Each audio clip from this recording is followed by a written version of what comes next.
Hello दोस्तों, स्वागत है आपका अपने चैनल पे। आज हम नेक्स्ट में एक और स्टेप आगे जाने वाले हैं। जैसे कि हमारी सीरीज चल रही है, उसी सीरीज में आगे पढ़ने वाले हैं हम फ्रैक्शंस एंड रेशियो। फ्रैक्शंस हम ऑलरेडी डिस्कस कर चुके थे कि फ्रैक्शन क्या होता है। आज थोड़ा सा उसको एक स्टेप फर्दर लेके जाते हैं। अगर पहले मैं सिर्फ फ्रैक्शंस की बात करूँ तो देखो फ्रैक्शंस में क्या होता है। देखें तो हमने इस तरीके से देखा था कि फ्रैक्शन जो होता है, फ्रैक्शन क्या होता है, अ पार्ट ऑफ होता है, अ पार्ट ऑफ होल बोल सकते हैं इसको। ठीक है, मतलब क्या है, एक पार्ट होता है किसी भी यूनिट में हो सकता है। जैसे कि अगर मान लेते हैं हमने डिवाइड किया था ना कि जैसे ये पूरा 4 पार्ट्स हैं, तो ये क्या है, इसको हम बोलेंगे क्या, 1/4। ठीक है ना। अब अभी तक हमने सिर्फ इतना देखा था कि एक तो फ्रैक्शन क्या होता है कि इस तरीके से रिप्रेजेंट किया जाता है कि a/b की फॉर्म में रिप्रेजेंट किया जाता है। जहां पे हम देख रहे थे कि अगर a b से छोटा है तो उसको क्या बोलते थे हम, प्रोपर फ्रैक्शन बोलते हैं। और अब जब ये होता है कि इसके लिए a smaller than b, a अगर b से बड़ा हो जाए तो क्या होता है, इम्प्रॉपर। इतना हम देख चुके हैं। ठीक है ना। एग्जाम्पल भी देखे थे इनके। प्रॉपर क्या था, जैसे 3/7। इम्प्रॉपर क्या हो गया, इसका उल्टा कर लो चाहे, या फिर लिख दो 8/3। ठीक है ना। फुल्ली डिवाइड हो रहे हैं या नहीं हो रहे हैं, इससे रिलेटेड नहीं है। हमारा क्या है, इंपॉर्टेंट है कि जो ये डिनोमिनेटर न्यूमिनेटर क्या होता है, उन दोनों में कम रेशियो क्या होता है, किस तरीके से प्रॉपर बन रहा है, किस तरीके से इम्प्रॉपर बन रहा है। इससे एक स्टेप फर्दर कौन सी हमारे पास फ्रैक्शंस होते हैं, ये सब हम इस वीडियो में देखेंगे। जैसे अगर मैं बात करूं, क्या हमने बात करी किसकी अभी तक, प्रॉपर की बात की। प्रॉपर में क्या होता है कि a/b की फॉर्म में होता है। सर क्या फ्रैक्शन हमेशा रेशियो टाइप का, मतलब a/b की फॉर्म में होगा? अभी जैसे मैंने रेशियो वर्ड बोल दिया, उसको भी हम आगे एक्सप्लोर करेंगे। तो क्या इसको सिर्फ हम इसी फॉर्म में लिखते हैं? तो नहीं, देखो इसको हम रिप्रेजेंट कर सकते हैं। या तो हम लिख सकते हैं कि a पार्ट ऑफ b, मतलब जैसे 3 पार्ट ऑफ 8। इसका इक्विवेलेंट क्या हुआ, अगर मैं यहाँ पे लिखना चाहूँ तो ये है। इस तरीके से मैं इसको लिखना चाह रहा हूँ। एक तो हमारे पास अपॉन वाली फॉर्म हो गई 3/8 जिसको बोलते हैं। ठीक है ना। एक हो गया अ पार्ट ऑफ, एक इसको क्या बोल रहे हैं हम, 3/8। एक और रिप्रेजेंटेशन होती है जिसको हम बोल सकते हैं कि यहाँ पे परसेंटेज, जो अभी तक हमने पढ़ा नहीं है कि परसेंटेज में भी इसको रिप्रेजेंट किया जा सकता है। ठीक है ना। जो इक्विवेलेंट होगा किसके, 3/8 अगर हम 100 से मल्टीप्लाई कर लें, जो भी परसेंटेज आए हमारी सर्टेन। अभी हम इसको छोड़ देते हैं, इसको हम बाद में देखेंगे, लास्ट में चेक करेंगे कि क्या हमारा आंसर सही है जब हम परसेंटेज पढ़ेंगे। ठीक है ना। अभी के लिए सिर्फ ये 2 पार्ट देखो कि हम इसको इस तरीके से रिप्रेजेंट कर रहे हैं। या तो हम अ पार्ट ऑफ को लिख रहे हैं 3/8, या फिर लिख रहे हैं 3 पार्ट ऑफ 8, और जनरल रिप्रेजेंटेशन होती है ये। ठीक हो गया। किसके लिए, प्रॉपर के लिए। इम्प्रॉपर के लिए क्या होगा, रिवर्स कर देंगे कि जो न्यूमरेटर है वो बड़ा होना चाहिए डिनोमिनेटर से। अब न्यूमरेटर और डिनोमिनेटर क्या होते हैं, दोनों ही टर्म्स आ गई। तो देखो जब भी हम कोई फ्रैक्शन लिखेंगे ना, ये सबसे बेसिक हम पढ़ के आए हैं कि जब भी कोई हमने फ्रैक्शन लिखी है a/b, इसमें क्या होता है, जो अपर पार्ट होता है उसको बोलते हैं अंश या न्यूमिनेटर, और जो नीचे वाला होता है उसको बोलते हैं हर या डिनोमिनेटर। ठीक है ना। यहाँ तक क्लियर। न्यूमरेटर हो गया और डिनोमिनेटर हो गया, इन दोनों का रिलेशन देख लिया कि अगर a b से बड़ा है तो क्या हो गया, प्रॉपर फ्रैक्शन हो गई। और अगर b a से बड़ा है तो, मतलब a b से बड़ा है तो क्या हो गया, इम्प्रॉपर हो गया। अब सर इन दोनों में अंतर होता है, तो इम्प्रॉपर से हम क्या प्रॉपर बना सकते हैं? तो देखो इम्प्रॉपर से प्रॉपर नहीं बनाते हैं, इम्प्रॉपर से हम क्या बनाते हैं, मिक्स्ड। एक नया वर्ड आ गया यहाँ पे कि मिक्स्ड फ्रैक्शन बनाते हैं। अब मिक्स्ड फ्रैक्शन क्या होता है, मिक्स्ड फ्रैक्शन होगा जहां पे अब एक तो हमारे पास पार्ट होगा होल और एक होगा फ्रैक्शन। एक होगा हमारे पास होल और एक होगा फ्रैक्शन। जैसे कि अगर मैं बात करूं, यहाँ पे क्या था हमारे पास, इम्प्रॉपर रिलेशनशिप क्या है, 8/3 का ही हम एग्जांपल लेके चल रहे हैं। तो इसको अगर हमें मिक्स्ड बनाना है तो क्या करते हैं, हम इसको डिवाइड करते हैं। तो ये क्या होना जाता है, 2/3। इस तरीके से इसको रिप्रेजेंट किया जा सकता है। ठीक है। जिसमें क्या है, ये वाला पार्ट क्या है हमारा, ये है हमारा होल पार्ट, और ये वाला कौन सा पार्ट है हमारा, ये है हमारा फ्रैक्शन पार्ट।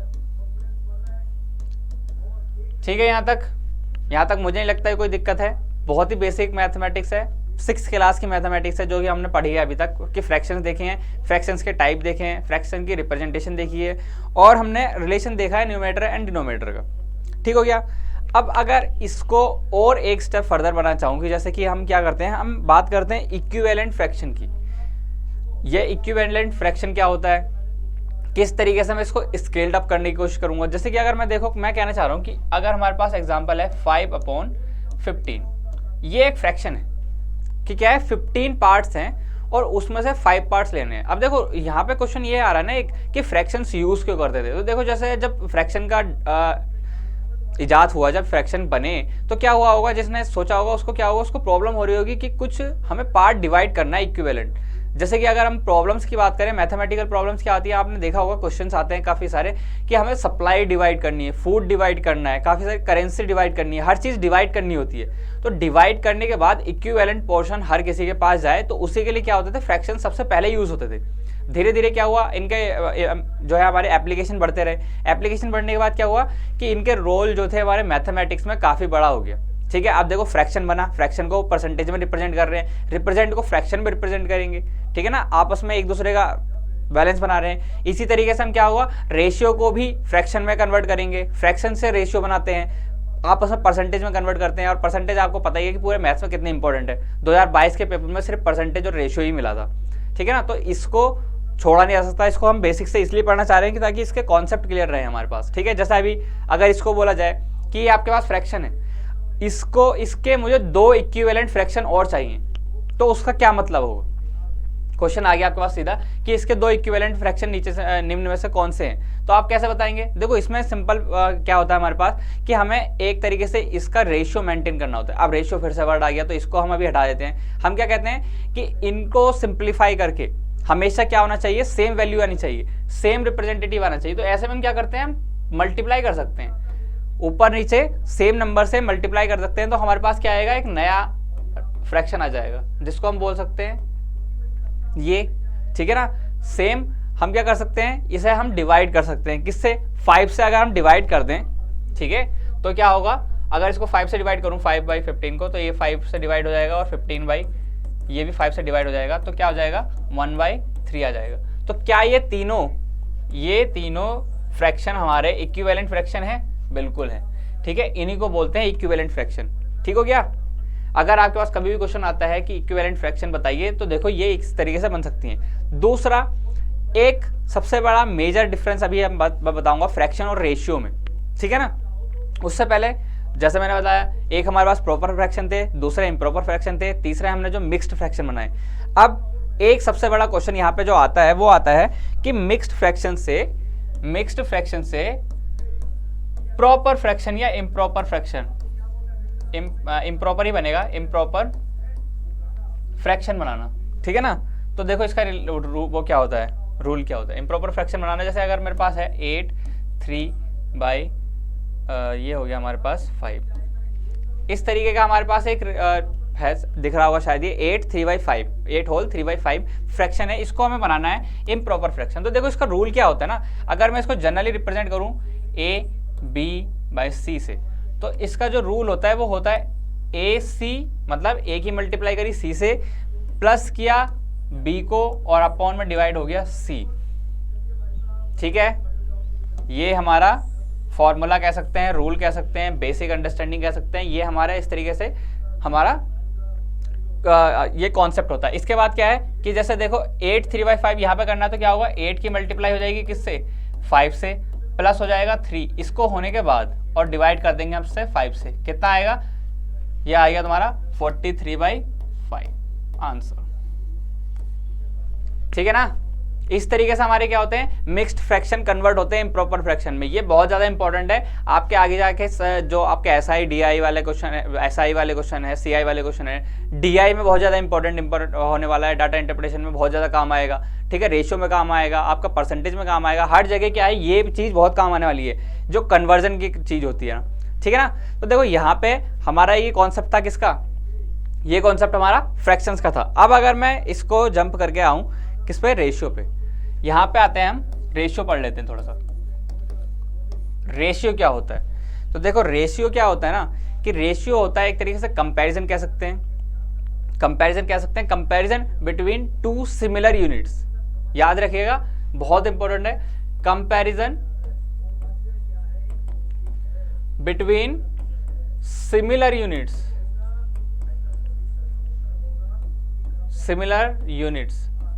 अब या डाटा ही बोल सकते हैं इसको। दूसरा एक इसका इंपॉर्टेंट पॉइंट जो मैं यही बता देता हूं कि रेशियो हैज नो यूनिट्स, मतलब इसको मेजर करने के लिए कोई यूनिट नहीं होती, लाइक किलोग्राम, मिलीलीटर, लीटर, इस तरीके की कोई यूनिट होती नहीं है। क्योंकि क्या होता है, दो सिमिलर रेशियो का दो सिमिलर क्वांटिटीज का क्या है, कंपैरिजन है, तो मतलब क्या होता है, कैंसल आउट हो जाती हैं, जो यूनिट्स होती हैं वो कैंसल आउट हो जाती हैं, ठीक है ना। तो अगर 2 पॉइंट हो गए, अब इस 2 पॉइंट्स के बाद क्या है, देखो सबसे इंपॉर्टेंट पॉइंट यहाँ पे यही 2 है। रेशियो से आपका क्या है, ऑलरेडी पीवाईक्यू बना है। क्या पीवाईक्यू बना था कि उसमें पूछा था कि रेशियो की यूनिट क्या होती है, केजी और मिलीग्राम, लीटर, इस तरीके से ऑप्शन दे रखे थे, नीचे लिखा था नन ऑफ द अबव। तो ये क्या है, इस तरीके से आपका क्वेश्चन बनता है, सीधा स्टेटमेंट में ही बन जाता है, कई बार सीधा एमसीक्यू भी आ जाता है, ठीक है ना। तो इसको याद रखना है हमेशा कि रेशियो की कोई यूनिट नहीं होती है, ये एक कंपैरिजन होता है बिटवीन 2 सिमिलर यूनिट्स, ठीक है ना। ये दोनों स्टेटमेंट, दोनों क्वेश्चन, मतलब दोनों से अपने आप क्वेश्चन बन सकता है, ठीक है ना। अब इसको अगर मैं बात करूं आगे कि किस तरीके से इसको रिप्रेजेंट किया जाता है, तो देखो इसको रिप्रेजेंट किया जाता है 2 तरीके से। एक तो जिस तरीके से हम फ्रैक्शन लिख रहे थे, A/B, ठीक है। दूसरा यही इक्विवेलेंट होता है किसका, A/B, इसको कॉलन यूज करते हैं हम यहाँ पे, तो दोनों सिमिलर हैं। अगर कहीं इस तरीके से लिखा होगा तो ये भी रेशियो कंसिडर किया जा सकता है, और ये तो रेशियो का रिप्रेजेंटेशन होता ही है, ठीक है ना।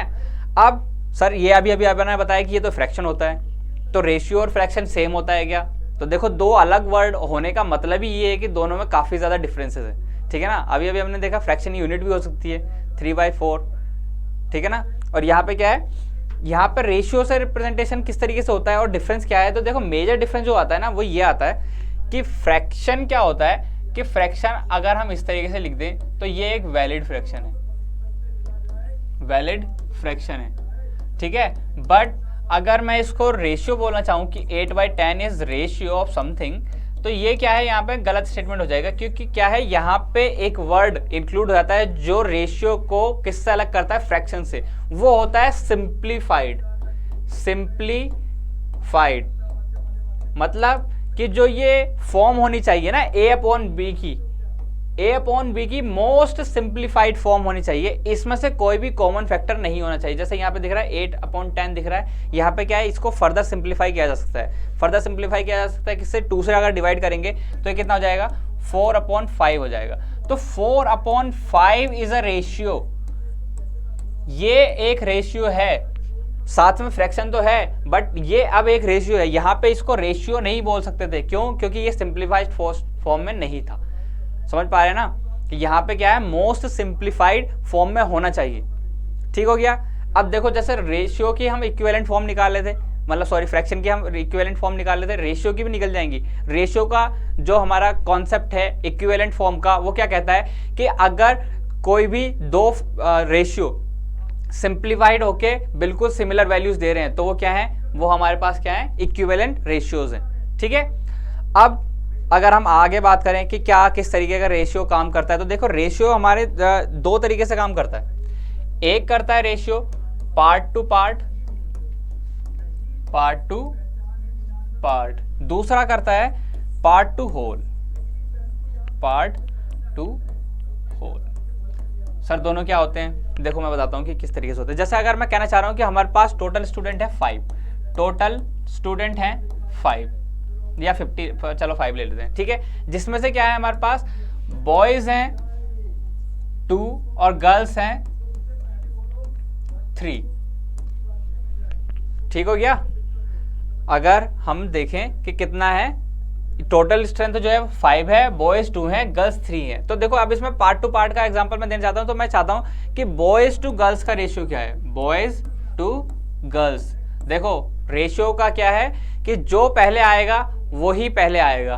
क्या बोल दिया, ये तो सर सबको पता है कि जो पहले आएगा वो पहले आएगा। मतलब क्या है, अगर बॉयज टू गर्ल्स है रेशियो, तो बॉयज अपॉन में ऊपर आएगा और गर्ल्स डिनोमिनेटर में आएगा, ठीक है। जैसे कैसे, अगर ये B/G है, B रेशियो G है, तो मतलब क्या है, पहले बॉयज आएंगे बाद में गर्ल्स आएंगे। जैसे बॉयज कितने यहाँ पे 2, रेशियो गर्ल्स कितनी है 3, तो रेशियो क्या हुआ हमारा 2/3। समझ में आ रहा है ना, इसको दिख रहा है 2/3 आया है। और यहीं पे अगर चेंज कर दूं मैं क्या कि girls 2 boys girls to boys क्या होगा, गर्ल्स टू बॉयज में इतना चेंज आएगा, पहले गर्ल्स आएंगी फिर बॉयज आएंगे। देखो डिफरेंस, यहाँ पे काफी सारा डिफरेंस आ गया है, दोनों अलग अलग हैं। यही आपके डीआई में क्वेश्चन पूछा जाता है, ए इज टू बी, यहाँ पे इसको ये भी बोलते हैं, ठीक है। रेशियो का एक और नाम भी बोल सकते हैं, जैसे ए अपॉन बी था हमने, और इसको बोला था ए कॉलन बी, इस तरीके से रिप्रेजेंट करते हैं। इसको ये भी बोलते हैं कि ए इज टू बी, ठीक है। और अगर इसको रिवर्स कर दिया जाए कि b अपॉन ए लिखा है, v रेशियो a लिखा है, तो क्या होगा, b इज टू a होगा, ठीक है ना। डिफरेंस है दोनों। यहाँ पे जैसे आप देख सकते हैं कि boys ratio boys to girls है, तो यहाँ पे 2:3 आया, गर्ल्स टू बॉयज था तो 3/2 आया। आप देखो ये पार्ट टू पार्ट्स था, मतलब ये जो पार्ट्स थे, पार्ट्स से पार्ट्स का रेशियो देखा। अब इसको मैं चेक करना चाह रहा हूँ कि सब पार्ट्स से होल का रेशियो, मतलब अगर मैं कहना चाहूँ कि गर्ल्स टू क्या टोटल, गर्ल्स टू टोटल, तो क्या होगा, देखो ये होता है हमेशा कि जैसे हमारे पास 3 था, 3 रेशियो टोटल कितना है, 5 है, ठीक है ना। अब देखो मैंने इसको ब्रैकेट में ही लिखा, ब्रैकेट में इसलिए लिखा क्योंकि इसको हम इस तरीके से लिख सकते हैं कि टोटल इक्वल्स टू क्या है, गर्ल्स प्लस बॉयज है। तो हमेशा रेशियो क्या आता हमारा, girls upon girls plus boys आता। सर क्या आप लिख रहे हो, ये हमें कुछ समझ में नहीं आ रहा है। तो देखो इसको सिंप्लीफाइड करके एक और बार कोशिश करते हैं हम इसको, कि देखो पार्ट टू होल या इसको होल टू पार्ट लिख सकते हैं, कुछ भी लिख सकते हैं। जैसे पूछा जाता है ना कि रेशियो पूछा जाता है कि इसके लिए टोटल में से कितने परसेंटेज हैं या टोटल में से क्या रेशियो आएगा इसका, तो ये वही चीज़ है कि गर्ल्स का पूछा था, गर्ल्स का रेशियो पूछा गया है टोटल में से, तो यही लिखा गया है कि देखो गर्ल्स थी हमारी 3 और नीचे टोटल कितना था 3 + 2, मतलब ये बॉयज थे और ये गर्ल्स थी, टोटल कितना हो गया 3/5। इसी तरीके से अगर मैं पूछा जाऊँ कि बॉयज टू टोटल कितना है, तो कितना आएगा ये 2/5, ठीक हो गया। दोनों में डिफरेंस समझ में आया कि अगर हम पार्ट टू पार्ट देख रहे हैं तो किस तरीके से रिलेशन आ रहा है, और जो हमारा पार्ट टू होल देख रहे हैं उसमें किस तरीके से रिलेशन आ रहा है। अब यहाँ पे रिलेशन आ गया, ठीक है। देखो 2 तरीके का रिलेशन आ गए यहाँ पे, पार्ट टू होल और पार्ट टू पार्ट। इसमें भी क्या है, हमारा जो डिफरेंस है वो मैंने ऑलरेडी आपको बताया है कि a इज टू b, ये रिप्रेजेंट होता है इस तरीके से, और b इज टू a, ये होता है इस तरीके से। And clearly a ratio b is not always equal to b ratio a। बहुत ज़्यादा इंपॉर्टेंट लाइन है, हमेशा याद रखेंगे इसको। 2 रेशियो बराबर नहीं हो सकते अगर हम उनको रिवर्स करें तो, ठीक है। किसी कंडीशन में हो जाता है, जैसे 1:1 चल रहा है तो कोई दिक्कत नहीं है, बट हमेशा ऐसा नहीं है कि दोनों रेशियो इक्वल हो। तो इसलिए इन दोनों में काफ़ी डिफरेंस है, काफ़ी डिफरेंस हमें रखना है। डीआई में बहुत ज़्यादा कंफ्यूज करते हैं कि जब पूछा जाता है कि ए बी का कितना परसेंटेज है, ए बी का कितना रेशियो है, ठीक है। ए रेशियो बी पूछा है तो ए हमेशा पहले आएगा, ये इस तरीके से रिप्रेजेंट होगा और ये वाला इस तरीके से रिप्रेजेंट होगा। दोनों में काफ़ी डिफरेंस है, याद रखना है इसको, पेपर में बहुत ज़्यादा गलतियाँ होती हैं इसको लेकर, ठीक है ना। तो ये हमारा रेशियो का पार्ट था। अब इसमें अगर हम आगे मैं बताना चाहूँ, जैसे कि अगर आपके प्रैक्टिस के लिए कुछ क्वेश्चन दें तो देखो ये हो सकता है। तो देखो अब तुम्हारे लिए ना प्रैक्टिस के क्वेश्चन, एक क्वेश्चन में फिलहाल प्रैक्टिस करा रहा हूँ कि जैसे कि अगर मान लेते हैं कि टोटल हमारे पास स्ट्रेंथ, ये क्वेश्चन है, टोटल स्ट्रेंथ कितनी है 32 है, जिसमें से गर्ल्स कितनी है, गर्ल्स बॉयज़ का ही ले लेते हैं एग्जाम्पल, कोई दिक्कत नहीं है। गर्ल्स है हमारी 12। तो मैं जानना चाहता हूँ कि रेशियो किसका, girls to boys, girls to boys का रेशियो कितना है। आपके पास ऑप्शन मैं लिख देता हूं, तब तक इसको सॉल्व करने की कोशिश करें आप, वीडियो पॉज करके आप इसको सॉल्व कर सकते हैं, ठीक है। तो देखो क्या क्या आने वाला है यहाँ पे,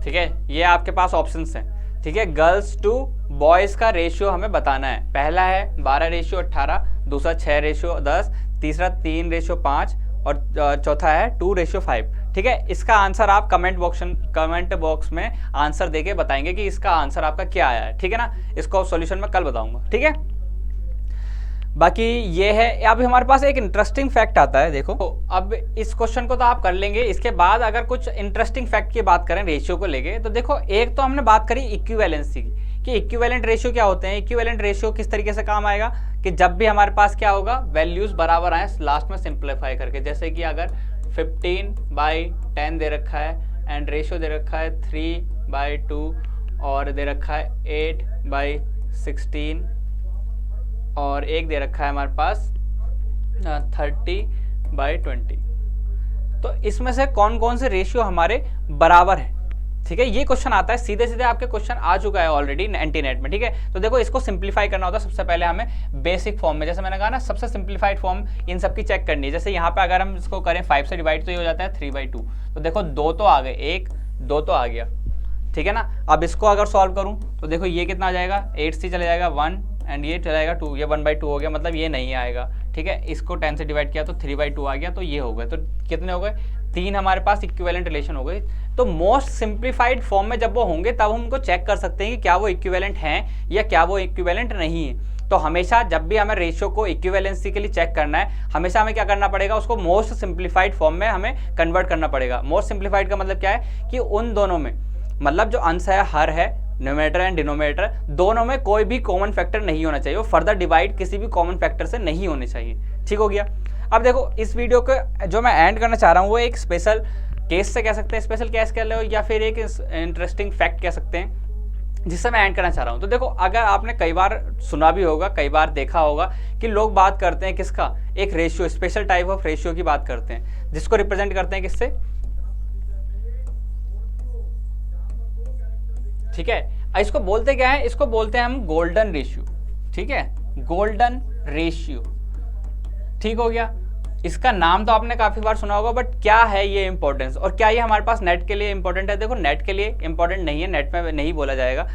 ये इंपॉर्टेंट है एक तरीके से जानने के लिए कि अगर आप ज्योमेट्री में थोड़ा सा बिलीव करते हैं कि हाँ ज्योमेट्री जो है एक इंटरेस्टिंग फैक्ट है। जैसा देखो स्पाइडरमैन ने भी कहा था कि ज्योमेट्री क्या है, geometry is greater than magic. उसी तरीके से क्या है, यहाँ पे भी क्या है, आप देख सकते हैं कि गोल्डन रेशियो क्या है ना, कि हमारे नेचर में बहुत ज़्यादा देखने को मिलता है। और जो आर्किटेक्चर ये लोग होते थे ना, मतलब बिल्डिंग्स बनाने के लिए, पेंटिंग्स बनाने के लिए क्या है, इसका रीयूज करते थे। तो ये इसकी क्या इंपॉर्टेंस होती थी ऐसी। ठीक है ना, वही मैं बताने की कोशिश कर रहा हूँ यहाँ पे। तो देखो गोल्डन रेशियो की पहले तो मैं वैल्यू बताता हूँ कि इसकी वैल्यू होती है 1.6। ये एक अप्रोक्सीमेट वैल्यू है।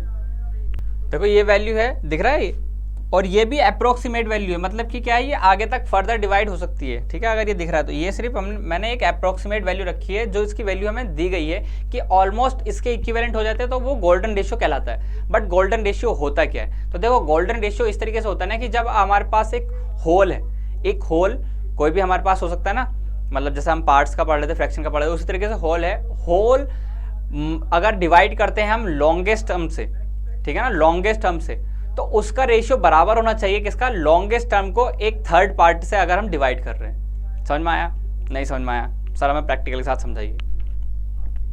तो देखो इसको हम अगर समझें तो ये इस तरीके से हो जाएगा कि अगर हमारे पास ये लॉन्गेस्ट पार्ट है, ये मतलब होल पार्ट है, अगर होल पार्ट है और इसमें हम एक लॉन्गेस्ट पार्ट ले रहे हैं, ये एक लॉन्गेस्ट पार्ट हो गया जिसको ए बोल देते हैं, और ये क्या है, ये है हमारा शॉर्टेस्ट पार्ट जो हमारा बी है, और इसको बोलेंगे हम a + b। ठीक है, इंटरेस्टिंग है, आप समझना चाहते हैं समझ सकते हैं। ठीक है, आराम से, कोई दिक्कत नहीं है। तो इसमें क्या कहना चाह रहा हूं मैं कि whole part divided by longest part, ठीक हो गया, must be equal to longest part divided by short part. इसका रेशियो बराबर होना चाहिए, जिसको बोलते हैं कि क्या, 5 वैल्यू, जो नियरली इक्वल आती है किसके, 1.618 डॉट डॉट डॉट डॉट। क्योंकि ये अब इसको डॉट डॉट डॉट इसलिए लिख रहा हूँ क्योंकि ये एक रेशनल नंबर है। ये क्वेश्चन आपके पास आ सकता है कि 5 क्या है, एक रेशनल नंबर है। मतलब क्या है कि ये आपका फर्दर इंक्रीज होता रहेगा। जैसा हम पाई की वैल्यू देखते हैं ना कि वो हमारा रेशनल वैल्यू चलती है, उसी तरीके से इसकी वैल्यू भी रेशनल चलती है। तो देखो समझ में आया यहाँ पे कि गोल्डन रेशियो क्या होता है। यहाँ गोल्डन रेशियो को रिप्रेजेंट कर रहा है यहाँ पे ये चीज।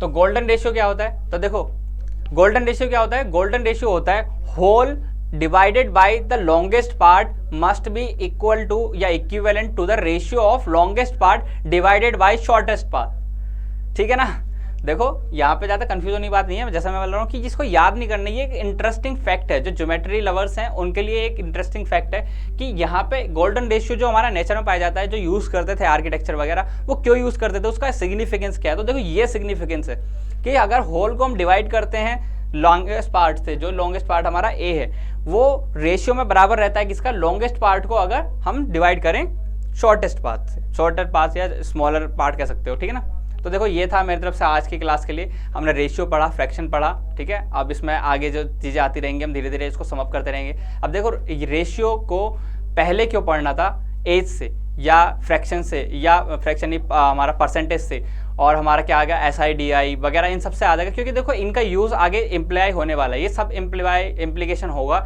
हमारा एज में जाके, जब हम रेशियो देखेंगे उसमें सीधा रेशियो में एज की होती है। SI में अगर हम बात करेंगे तो हमारे पास क्या होता है, 2 रेशियो में अमाउंट दी होती है। तो रेशियो का यूज़ क्या है, आगे जाके फर्दर मैथमेटिक्स के हर ब्रांच में यूज होने वाला है। टाइम एंड वर्क पढ़ेंगे, उसमें क्या होगा, रेशियो में उनकी एफिशिएंसी दी हुई होगी। तो क्या होगा, रेशियो इसलिए हमारा पहले पढ़ना ज़्यादा जरूरी था ताकि हम आगे इसको इम्प्लीकेशन कर सके इसका, और ये हमारे लिए काफ़ी हेल्पफुल भी होगा। आगे जाके हम यूज़ करेंगे फार्मूलाज, तो इसमें क्या होगा, काफ़ी हेल्पफुल होने वाला है। ठीक है ना, तो इसी तरीके की वीडियोस के लिए आप बने रहिए हमारे साथ चैनल पे, और लाइक कीजिए, सब्सक्राइब कीजिए। जितनी ज़्यादा ये वीडियो की रीच बढ़ेगी उतनी ज़्यादा हमारा मोटिवेशन भी बढ़ेगा कि हम वीडियोस और बना सके। ठीक है, इस तरीके से हम सीरीज चलाते रहेंगे। और बाकी अगर ये फैक्ट आपको बढ़िया लगा हो, अच्छा लगा हो, कि कुछ नया आपको सीखने मिला इस वीडियो में, तो आप कमेंट सेक्शन में हमें बता सकते हैं। तब तक के लिए आप तैयारी अपनी करते रहिए, और अपनी जो आपका एग्ज़ाम आने वाला है उसके लिए आप लगभग प्रिपेयर ही होंगे। बाकी अगर कुछ भी हमारी वीडियो से नया सीखना चाहते हैं, या कुछ भी आपको लगता है कि ये टॉपिक हमें पहले पढ़ना है, तो आप कमेंट बॉक्स में आराम से लिख सकते हैं। Thank you.